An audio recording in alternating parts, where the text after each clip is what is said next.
Okay, so we are live now. It's casual. The theme song was running a little sluggish. So I'm going to do a little theme song right here. They're going to actually edit it in post. They'll cut this out. But I'd like to do a little theme song. This was my original version. Oh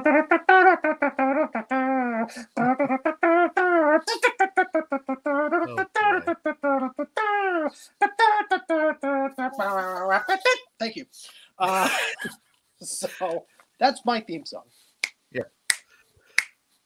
Oh, we have an interesting show for you. There he is. There's that cherubic face, that cute smile. The floating Jonathan head. Phipps, ladies and The floating gentlemen. head has returned. He was worried that he sounded a little congested when he came in because before. I've been slogging through a bit of a cold, and I've been sounding like this for pretty much the entire last week. But like a telephone operator. Hopefully Can I connect your call, please? How can I connect your call? Yes. And for those of you who are wondering where Renee is, she is here. She is behind the scenes running everything. She just won't be on camera or mic tonight because she is somewhere other than where she normally is. But she's here. She's making the magic happen behind the screen. And that is why she has called on me to join Rory on screen here earlier, or during and the your comment about that right this. before we went live was what, Jonathan? What do you say? Your comment about that was that yeah, that you had a brain, and she had a brain. Swiss cheese brain. So here's the thing, and I worded that. For the record, I worded she had to put me solo to explain this. Great. Now I feel like I'm before a jury. I feel like I'm before a jury, having to state my case here. So yes, I said. Because as anyone knows, I've got enough. I can't retain nothing because my brain has got friggin' holes in it. All the memories fall out. All the things I'm supposed to remember fall out. I've got Swiss cheese brain. So I said, and Ray, I'm not going to say Ray fully has it, but just kind of. If my brain is the full wedge, if the full wheel of Swiss, there's maybe like a quarter. I don't know. I'm digging myself a hole deeper and deeper and deeper. So talk about a hole. What I said was she and I fills each other's holes inside in the head. And I said it better. I said it better in our private chat, which none of y'all can see. Thank God. So meanwhile, she sending me text going, "Hey, I don't have a Swiss cheese brain. What are you talking about?" I said it best. And I'm like, "Hey, don't tell me how you fill those holes. I don't want to know." No. See, he goes straight into the gutter. Anyway, so Rory dice play. The private chat here, I said it best. Me and Renee are two halves of a whole wackadoodle. And that's just the way it is, as the great Bruce Hornsby once said. Wackadoodle. Wackadoodle, yes. We're very much on that same wavelength. And Ray is, oh my God. She's going to manifest at the foot of my bed with a black hood and a sickle in her hand. Oh, it's not. By the way, speaking of black, I have a nice black scrim here behind me that I went out and bought at Joann's Fabrics. They're not a sponsor. Okay, damn shit was way too expensive. There you go. You know, so I probably could have bought a curtain for less than I paid for this piece of cloth that I put over the back of the kaiju cabinet. But again, I thought that is appropriate for the other show, and this is appropriate for the back for It's Casual. So it looks nice. Yes, and it's actually it frames me nicely with the new light that I got. I got one of those circle lights you put around your phone. For some reason, my phone is just underneath it though. But anyway, that's beside the point. Literally, and I inadvertently paid homage to that by not turning on a friggin' light in my room.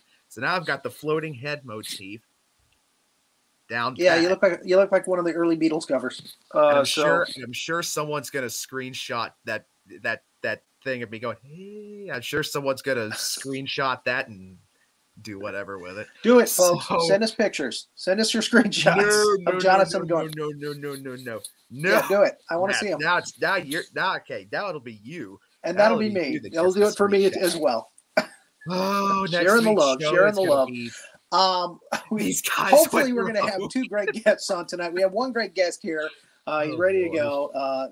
He's a voice talent, and his name is Michael Abels, and we'll bring him up in just a minute. I also booked Ken Evans, he's a veteran comedian, from decades of comedy, really funny guy. And again, we're hoping that he comes in for the second half of the show. If not, we'll go with what we got, man. We'll full steam ahead, do our thing the way we do it. Anything in the news this week noteworthy? Yes. The football thing. Oh, yeah. Which I don't watch sports. I'm sorry. I just don't watch sports. I'm not that kind of guy. So, I'm getting all these messages, from some people going, oh, that halftime show was fantastic. And other people going, oh, man, that halftime show sucked. For the record, I did not watch the halftime show, and I only watched snippets of the game, but I know you're a big sports fan. That's you. You like the racing and the football and everything and the basketball and everything. It's just not me. Basketball and baseball is more my thing than football, though. Though I have to put on the Georgia hat because one of Georgia's best players ever, Matthew Stafford, finally got his Super Bowl ring. He's been in the league something like 15 years or something like that, and he finally goes out and gets his ring. Even though I think I'm on the record as picking Cincinnati, though, like I say, Joe Burrow's young. He's gonna have plenty of opportunities, and to make the Super Bowl in just his second full season, like I say, he's gonna be a force to be reckoned with, and I can't wait to see what he does. Now, you football fans just love that. I'm sitting here nodding my head. I have no idea what he's talking about. Not a word. Court, I know if you win a Super Bowl, you get a ring. I know that much. Yeah. But that's about it. I don't really, like I say, I don't really follow football all that much. Racing, basketball, baseball, that's my stuff. Football's just, I don't know what it is. It just never really appealed to me like the rest of them do. Again, none of it on TV appeals to me. I like to go to live games every now and again. I used to go to spring training games here in Florida and watch them play, right before the season started. And I would take my nephew. He was really young at the time. We'd get baseball cards signed and stuff. It was a lot of fun. But I've gone to hockey games, hockey matches here in Florida. We actually had a hockey team. I don't know if we still have it, but we had a hockey team. And one of my roommates got tickets to go to, and that was great. That was a lot of fun to watch live. And basketball games are fun to watch live. But watching them on TV, it's like watching golf or bowling for me. I'm like, yeah, I get that. I get that. I will say, he's setting up his putt now. It's like we're gonna get Michael Abels to do that. He's lining up the putt right now. Yeah. It's like everyone that rags on me for liking NASCAR. They're just like, why do you watch cars go in ovals for 3 hours? I'm like, if you could go to a race and see what all the cameras don't catch, you'd be just hooked because there's whole other stuff going on the track that the cameras are not focusing on. Well, and again, it's fun to watch fans at stuff like that too. Yeah, that's true. That's true. Just don't look at them. But most people go there. Hey, there might be a crash. We might get to see some maiming and gore and that's the motorcycle crowd. Wow. So anyway, I've seen that decapitation I've always wanted to see.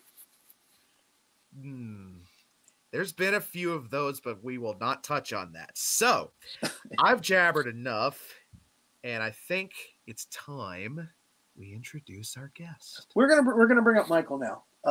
Michael Abels, met him on Clubhouse. Let's bring him up. And there he is. Howdy. That deep radio voice. When you were a kid, did you have that voice?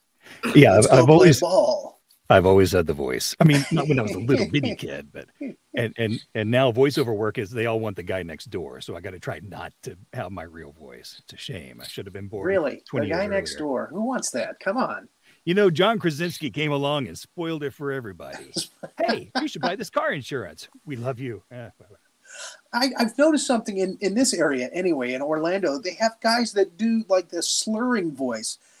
I work this car dealership, and we're got to get rid of all of our cars. You can get a great deal on a brand new car right now. And I'm like, why are they doing that? And I guess it's just to get your attention. That's awesome. We buy any cars. Wait, I mean, seriously, I've heard like 3, 4, 5 different car dealerships do this slurring voice thing. It's like all the same guy. So, that's awesome. how did you get started on Clubhouse? What happened there?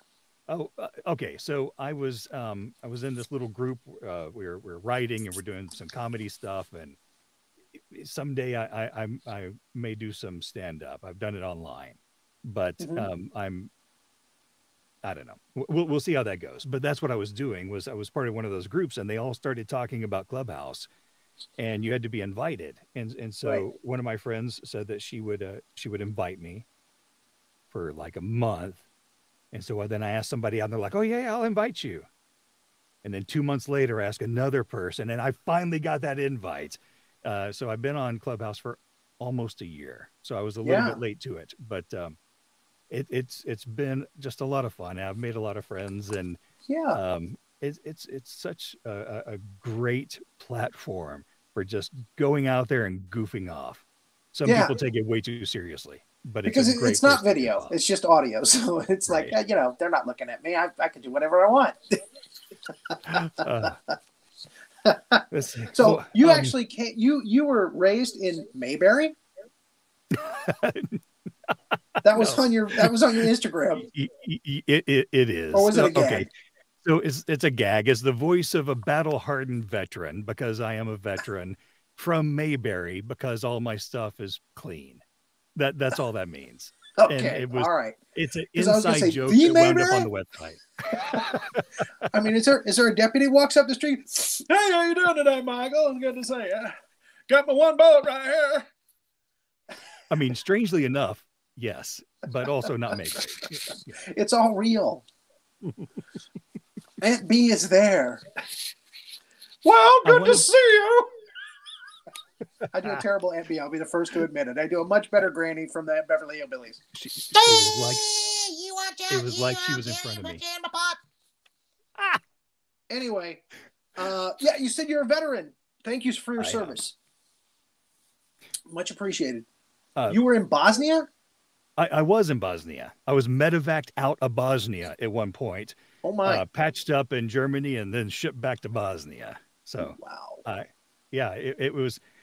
And they shipped you back. Yeah, sure. I mean, it was good to be needed, and they needed me. So. Patched you up. Get back down the chopper. Get him out of there. Get him back in there. Yeah, like a lot of war zones, it's really boring, and then really exciting, and then really boring again for long periods of time. I've heard that. We had several of us who were Monty Python fans. And somehow that wormed its way into the Tactical Operations Center. And a lot of us, from officers, enlisted, warrants, everybody, we're all doing these terrible Monty Python things. And we had this major that hated it. And just one day he just turned red and he starts shaking and he starts slamming his fists. He goes, "Enough of the Monty Python!" And what was the bit that sent him over the edge? We are the Knights of St. Neat. It was the Ministry of Silly Walks. Oh. But to a man, we all, when he said that, turned to him and said, "Right!" And so that's how I wound up on guard duty for the next 3 months. You were sacked. Oh, yeah. Anyway. Huge Python fan myself. Love all their stuff. So good. I remember how I wasn't expecting the meaning of life to be, as over the edge as it was. Mm-hmm. And a friend of mine went with his little niece was there, that kind of thing. And he was so embarrassed because, compared to, Life of Brian and the oh my God, the Grail, the Holy Grail. Search for the Holy Grail, yeah. I mean, it was just like way over the line as far as the violence and the the sexual innuendos and stuff. Well, it was no innuendo about it. It was just right out there. But yeah, just love all their stuff, man. They're just awesome guys. Love it so much. And I liked Terry Jones's historical show After, and Michael Palin did a show, travel show for the longest time. Good stuff, Awesome. Those guys are all brilliant and just so very impressive. Like you say, brilliant is the perfect word. They were just brilliant writers and performers. Absolutely. Plain and simple.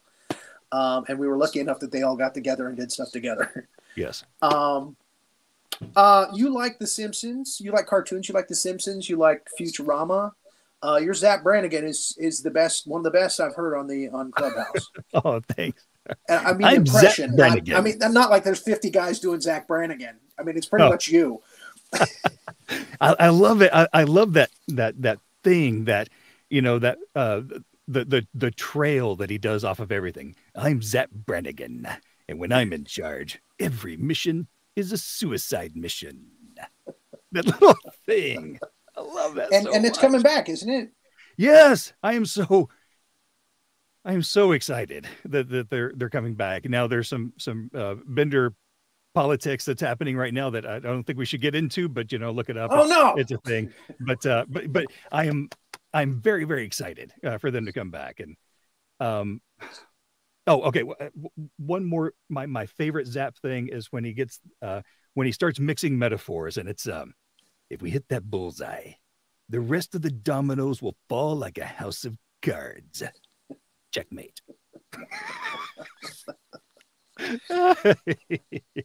I'm funny stuff. I'm just a fan. Yeah. It's I don't know why it didn't last as long as The Simpsons did, because it was another great show.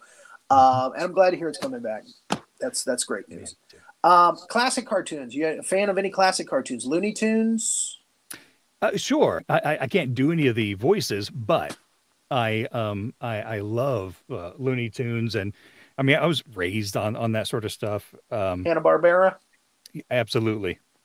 Although I was a little more Warner Brothers for me personally, but after school, instead of homework, they had all those great shows on, just lined up back to back to back, and then it was dinner time in bed. So that was always better than doing homework. So it's so funny that all of those were shorts that people would get to see at the beginning of movies, like in the 30s, 40s, 50s, right? Yeah, on up into the 60s. And some of them were Lucky Strike commercials. Yeah, I didn't see those when I went home in the afternoon. Yeah, I didn't. I'm not quite that old, but I've seen them since. But yes, I do know exactly what you're talking about, especially with the Flintstones. I remember seeing Flintstones peddling cigarettes. Mm-hmm. That was something. He-Man? Why? Thank you. No, no. I couldn't get into He-Man. I was more of a sci-fi geek. See, now that was the early 80s when all the cartoons were kind of a little like trying to soften up our kids. I think we had the Care Bears at that time. We had the Smurfs. I think that was a plot to soften up our kids. Maybe that's when they took all the anvils out of the early Looney Tunes. Nobody got an anvil dropped on their head then. Uh-huh. It didn't happen. Super violence. That's the way to go. King of the Hill, Mike Judge. Love King of the Hill. Bigger fan of Beavis and Butthead. Yeah. And I bet you can do. I always get them mixed up. Butthead was shut up, Beavis. Yeah. Exactly. I am the great Cornholio. I need tippy for my butthole. But I think that's a voice that everybody could do. And I saw Letterman point that out to Mike Judge. He's like, anybody could do this. And Judge goes, yeah, but I did this. Okay.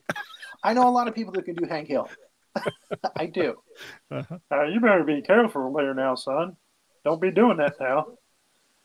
That's a pretty easy voice to accomplish, to do, to get there. And then the one that just doesn't make any sense at all. Like mumbles from Dick Tracy. Boomhauser. That's it. Yeah. Now you do Johnny Bravo. I do know that. Oh man. I would have swore that clown was looking at me funny. You know what I'm saying? There it is. I love that one. Basically Elvis all over again. Yeah. Wearing a black t-shirt and having white hair.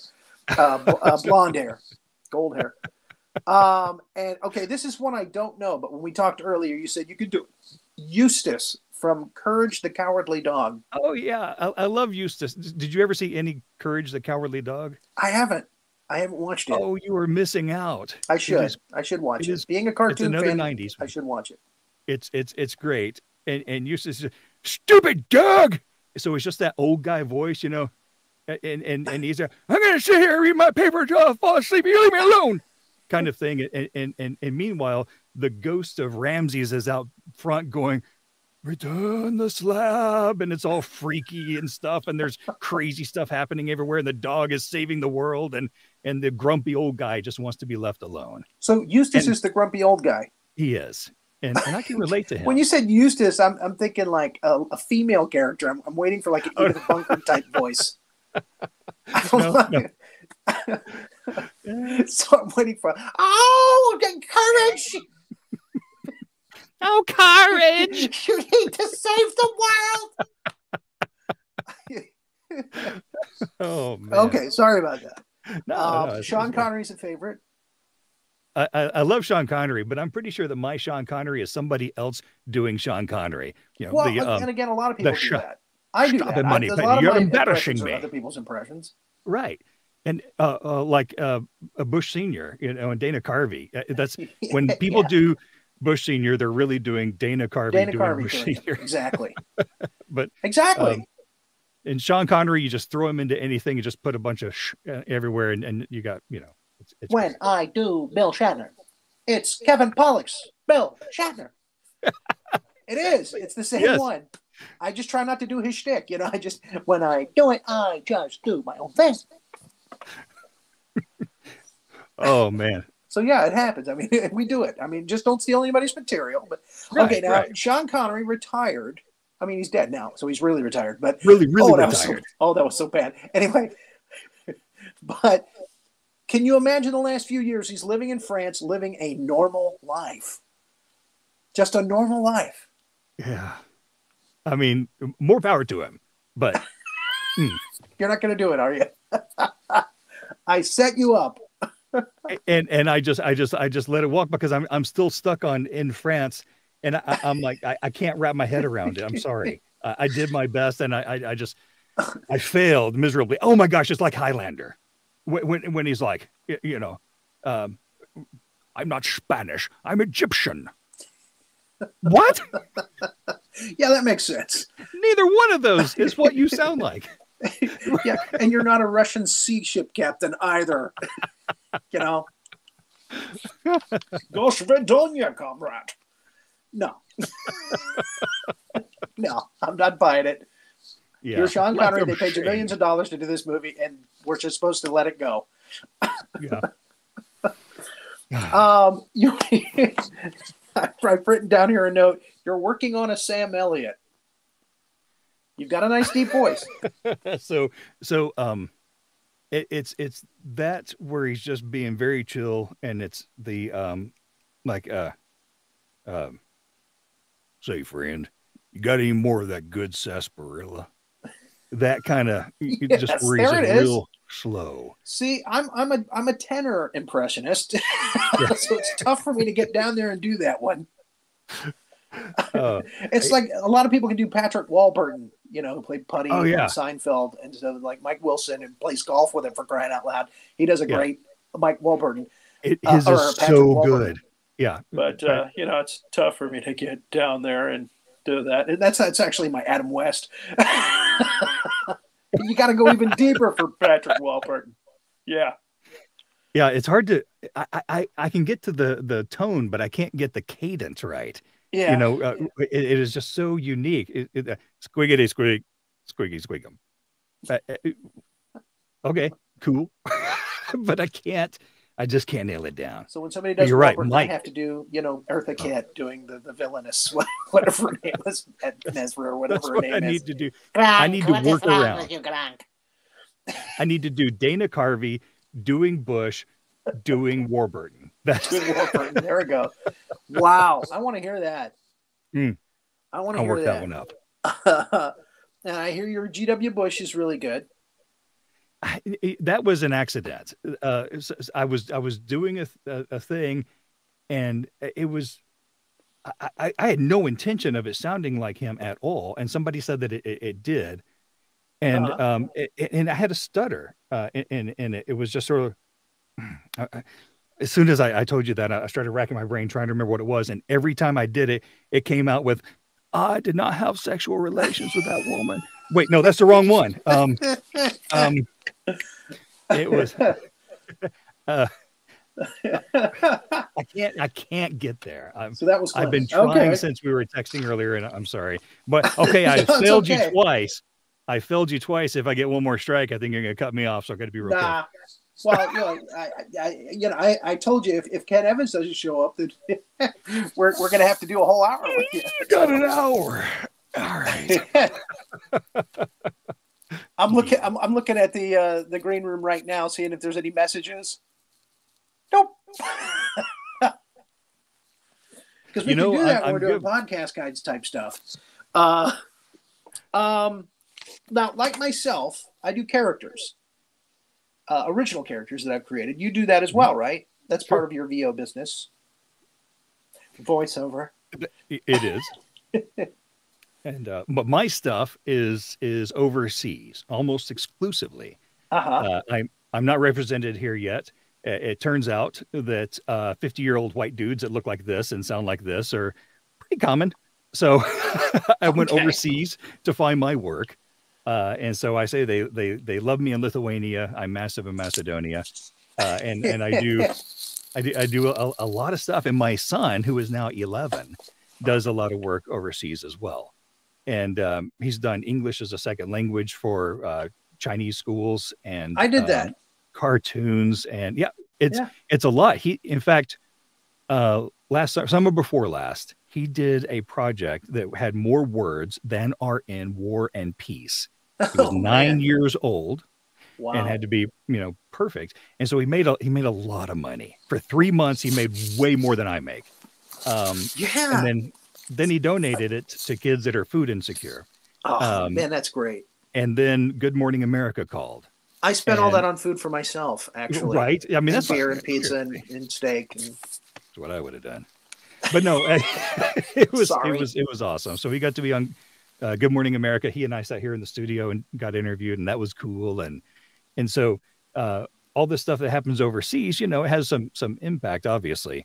But a lot of it is preschooler cartoons. And so there's a few that's like Rana and Riv's Wonder Forest. He is Riv. He's one of the title characters. Oh, wow. And I am Riv's grandfather, and I'm King Bear.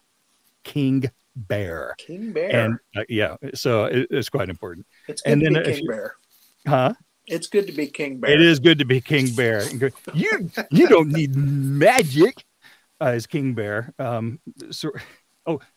Okay. So the producer said, we want him to sound sort of like Baloo. Okay, I can sort of do this Louisiana thing. So I try it, and they're like, no, we want it more animated. What do you mean more animated? I don't understand what that means. And so I tried 2 or 3 different things. They're like, no, that's not quite right. And so I said, give me one word that describes this bear. And they said, okay, moron. I'm like, oh, I can do moron. And so that's where I came up with that. And I did it. And they're like, yes, that's perfect. That's it. Oh, yeah. Perfect. Yep. Moron. The perfect moron. Exactly.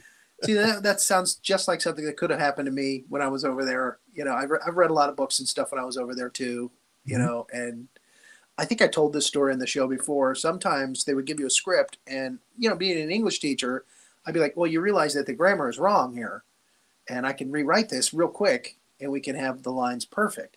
No, you can't do that. You would make the writer lose face. So we have to read it broken English, Chinglish, as is. Yes. And it's like, okay, they're paying me, but I really feel bad about this. It's like giving bad English to the kids out there, but Absolutely. that happens. So, Jonathan. Oh, hey. Oh, howdy again. I was just well, okay, so when Michael was mentioning Mayberry earlier on, I literally thought he was from the real life Mayberry, which is Mount Airy, North Carolina. So I have to ask, where in this wide world of ours were you born? I was born right here in Stephenville, Texas. Wow. So Stephenville, Texas is a small town. It's in the past, it was very Mayberry-like. It's much larger now. But I was born here. I moved away and I joined the Army and I saw a lot of the world and got shot at a few times and then came back here eventually. I work for Tarleton State University as the chief network engineer during the day. And in the evenings, I do voice work and comedy. So I'm very tied to Stephenville. Wow.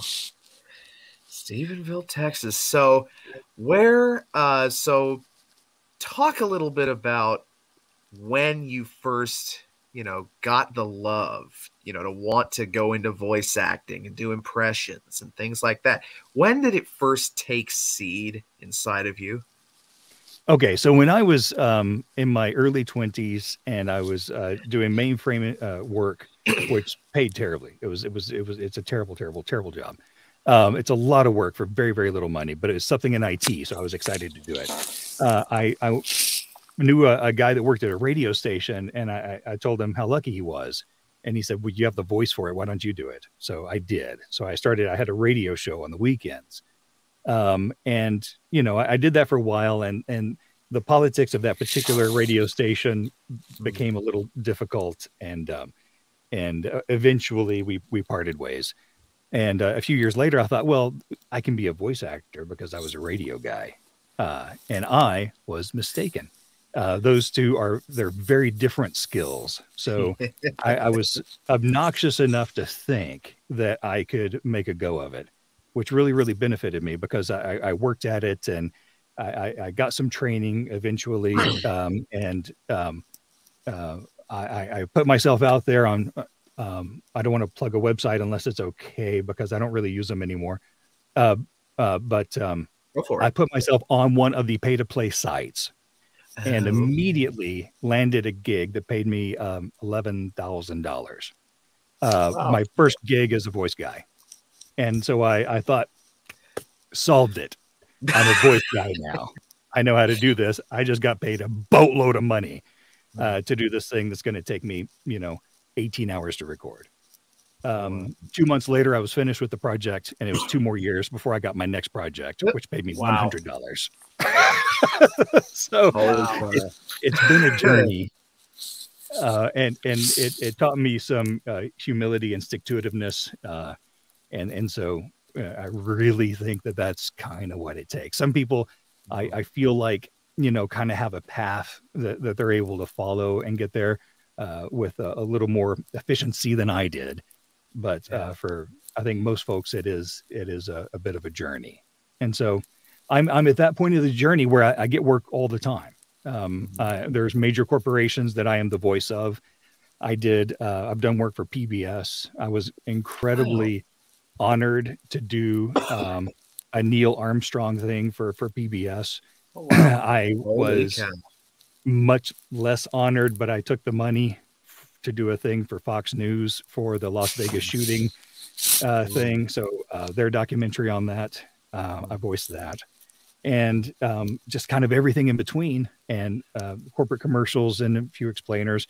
But the stuff I really love doing is being in here with my now 11-year-old son and just goofing off doing these ridiculous preschooler cartoons where he's a bear car or he is an adventurer in the forest and I'm his grandfather and King Bear, who's, well, a moron, or or whatever else we have going on.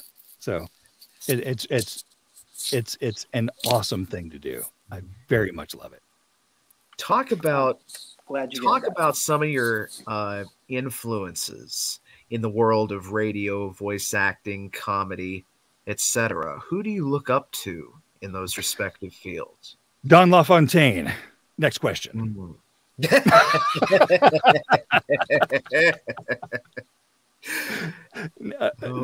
Really, I mean, I'm pretty sure that my voice is what it is because I spent so much time as a kid going, in a world, in, street of fire, kind of stuff,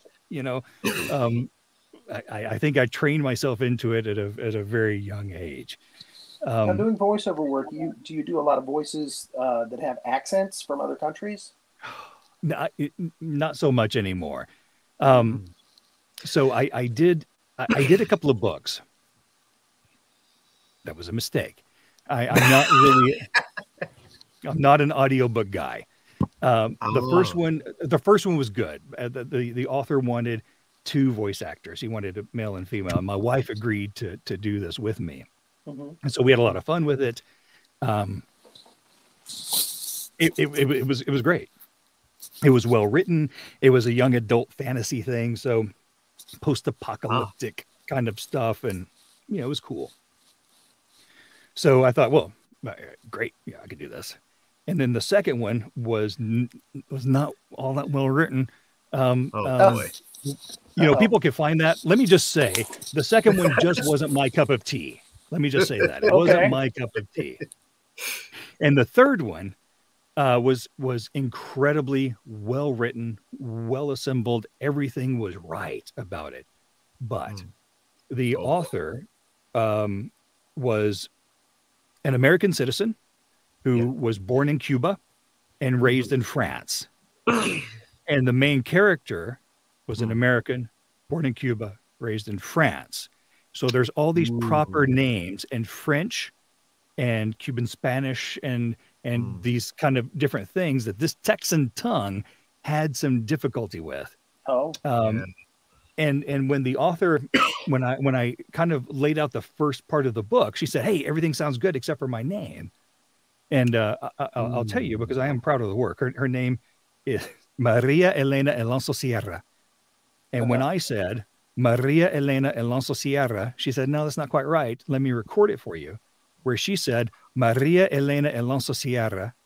And I said, Maria Elena Alonso Sierra. And she's like, "Not quite." And so I had to work on it a little bit. And what I did was I smiled and I said, Maria Elena Alonso Sierra. She goes, "Yeah, that's it." There you go. What? All right. Cool. Before the show, we were talking. I was asking you, how do we pronounce your name? Is it Michael Abels, or how do we pronounce your name? If I had my way, my name would be pronounced Miguel Ables, because it sounds so much better than Michael Abels. But it is, in fact, Michael Abels. But you are very able. So, yes, it fits. Michael, what would you say, what project that you've been a part of would you say you're proudest of? In voice work, I really think that the Neil Armstrong thing, just because I've been a space geek my entire life, and to get that, I mean, I'm biting my tongue to keep from asking them how much I need to pay them to be part of this. They paid me relatively well for it, and it was weird to get paid for that because I hope I did a good job. I was just over the moon, wink, the entire time about this thing that I've never actually gone back and watched it because I don't want to know if I screwed that up. Oh, I'm sure you did great, man. I'm sure you did great. Well, there's a lot of people that don't like to watch themselves when they perform. I'm not one of them, but there's a lot of people. Well, I happen to love the sound of my own voice. So. But yeah, there's a lot of people, a lot of famous people that don't like to go and see themselves in the movies, see their performances or the TV show performances. They just don't want to watch themselves. Yeah. One thing more, you're not the only space nerd here. Our dear Renee Jaworski, who's directing this, is, as you said, over the moon about space. And I'm actually trying to land an interview with one of the ones who covered a lot of the space shuttle missions for CBS Radio. So I'm trying to get that booked and a few other things as well. That is cool. Hey, speaking of things from before I came on, is Roger Staubach still pitching for the Cowboys? Does anybody know? Oh God! All right, That's sorry, me. I can't help myself. That's me. Touchdown Lakers! Oh, somebody was talking about me doing the golf thing. He's lining up the shot right now. Everybody, shut up. Shut up. Hey, y'all be quiet. He's trying to shoot a shot. That'd be my version of keeping everybody quiet. I love how you went kind of toward Terry Bradshaw in that.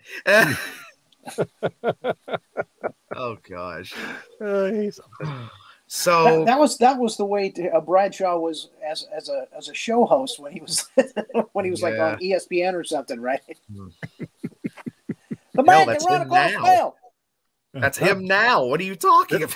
Is he still hosting? That's him in normal conversation. That's it. I was about to say that's him cooking dinner. Oh Lord!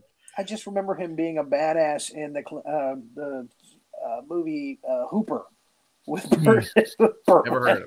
of it. Have to look. Now I've got a whole. He's the head of the firemen. I got to look up that movie. Burt Reynolds hits him in the face. I'm too young for that. What do you mean? He smiles and his tooth is gone. So he's like a real badass. Oh God. Oh man. So Rory, he was actually in Cannonball Run too, the first one. Really? That yes. I didn't know. I saw it, but that's been a long time. That's one of those things I gotta watch. I've never. Yeah, they paired him up with Mel Tillis of all people. He was driving in a car with Mel Tillis. Mel Tillis. I remember my dad being upset that Pam Tillis did not invite us to the wedding when she got married because he is her like third or fourth cousin. There's no actual relation there. You know, by the time you get past second cousin, you're not related. Yeah. And she's, I don't know, 17th or something. But he really felt like he should have been invited to the wedding. Oh man. So what's coming up in the near future for you? Well, we have like this steady flow of voice work coming in, so we're going to continue doing that. I'm trying really hard to write some comedy. I've been more successful in helping other people write theirs, I believe. I think that I have kind of a strength when it comes to writing comedy and finding funny. And so I have done some improv stuff where you're not supposed to find the funny.